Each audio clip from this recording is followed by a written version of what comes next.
આજે રાત્રે આકાશમાં કાળો કેર થશે। એક દુઃખદ સમાચાર સામે આવી રહ્યા છે।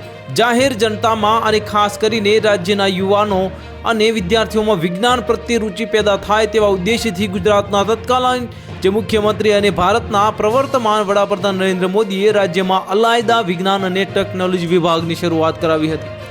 આજે મુખ્યમંત્રી ભૂપેન્દ્ર પટેલના નેતૃત્વ હેઠળ રાજ્યનો વિજ્ઞાન અને ટેકનોલોજી વિભાગ યુવાનો અને વિદ્યાર્થીઓમાં વિજ્ઞાનની વલણ કેળવાય તેમજ મહત્વપૂર્ણ વૈજ્ઞાનિક ઘટનાઓ અંગે રાજ્યના સામાન્ય લોકો પણ માહિતગાર થાય તે માટે સતત કાર્યરત છે।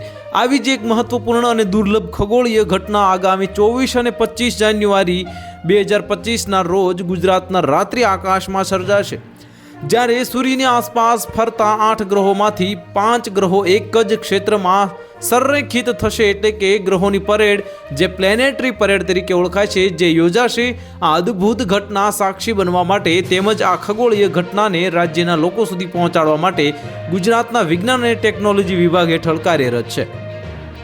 Gujarat council on science and technology દ્વારા ગુજરાત સાયન્સ સિટી, જે રિજિયોનલ સાયન્સ સેન્ટર્સ અને રાજ્યભરના કોમ્યુનિટી સાયન્સ સેન્ટરોના સહયોગથી જાહેર અવલોકન કાર્યક્રમોની શૃંખલાનું આયોજન કરવામાં આવ્યું છે।